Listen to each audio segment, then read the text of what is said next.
بسم الله الرحمن الرحيم. الرحمن علم القرآن خلق الإنسان علمه البيان.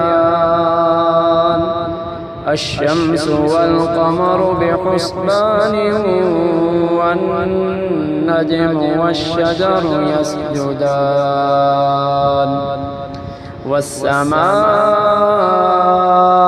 رفعها ووضع الميزان ألا تطغوا في الميزان وأقيموا الوزن بالقسط ولا تخسروا الميزان.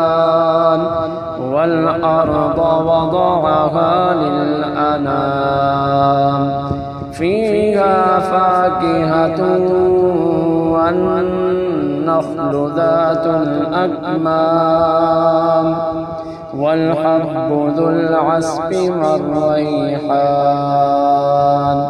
فبأي آلاء ربكما تكذبان؟ خلق الإنسان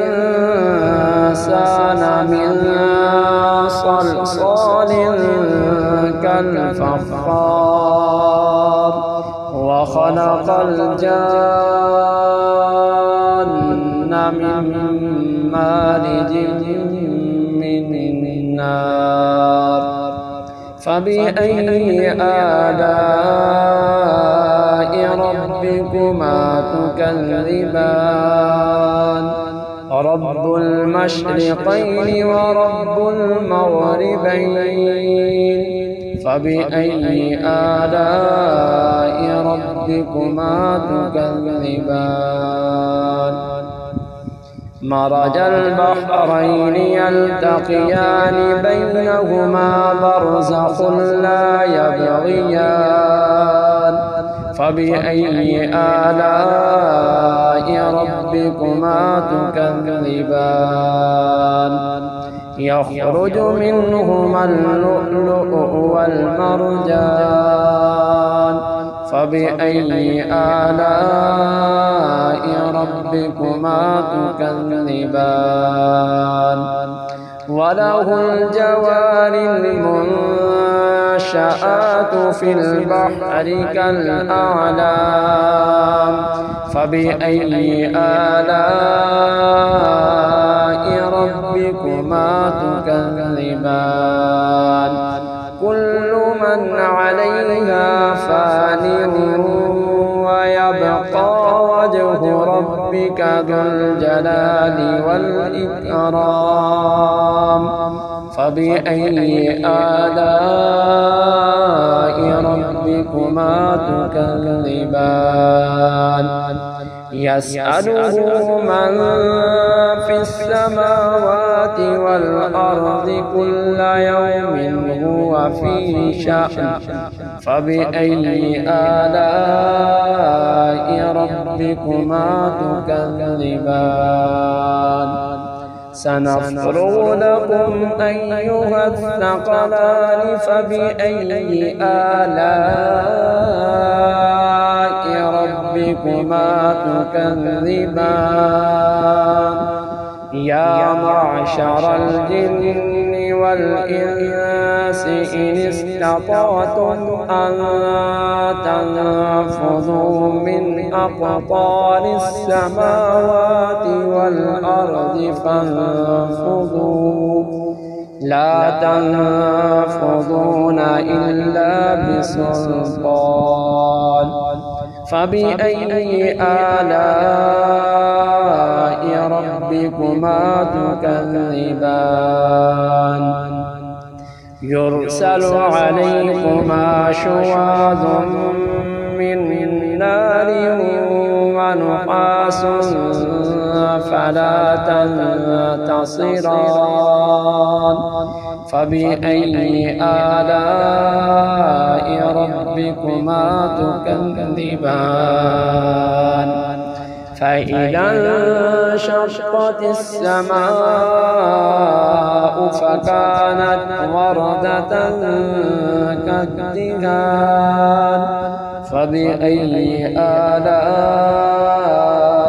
ربكما تكذبان فيومئذ لا يسأل عن ذنبه إنس ولا جان فبأي آلاء ربكما تكذبان يعرف المجرمون بسيماهم فيؤخذ بالنواصي والأقدام فبأي آلاء ربكما تكذبان هذه جهنم التي يكذب بها المجرمون يطوفون بينها وبين حميم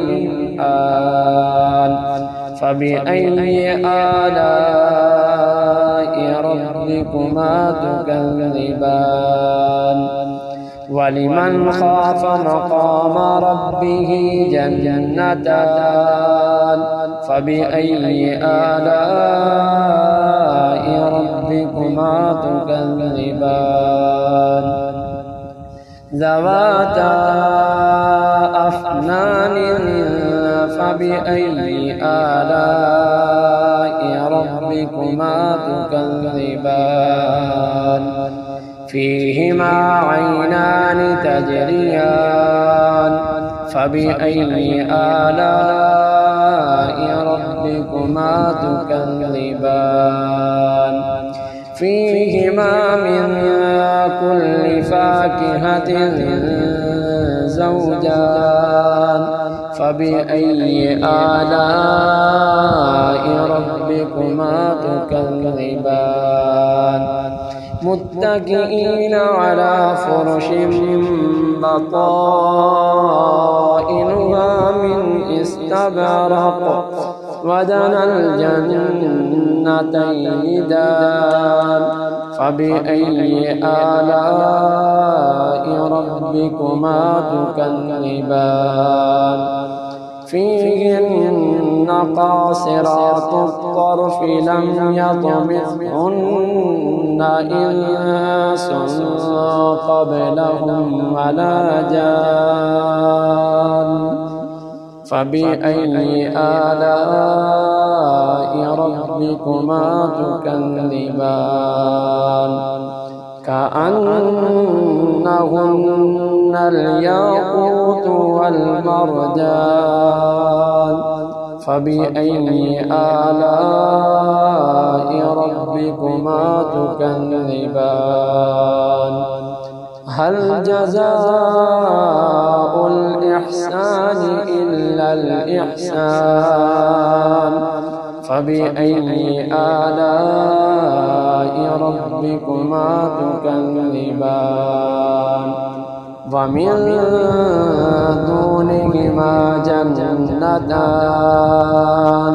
فبأي آلاء ربكما تكذبان مدهامتان فبأي آلاء ربكما تكذبان فيهما عينان نضاختان فبأي آلاء ربكما تكذبان فيهما فاكهة ونخل ورمان فبأي آلاء ربكما تكذبان فيهن خيرات حسان فبأي آلاء ربكما تكذبان حور مقصورات في الخيام فبأي آلاء ربكما تكذبان لم يطمثهن إنس قبلهم ولا جان فبأي آلاء ربكما تكذبان متكئين على رفرف خضر وعبقري حسان فبأي آلاء ربكما تكذبان تبارك اسم ربك ذي الجلال والإكرام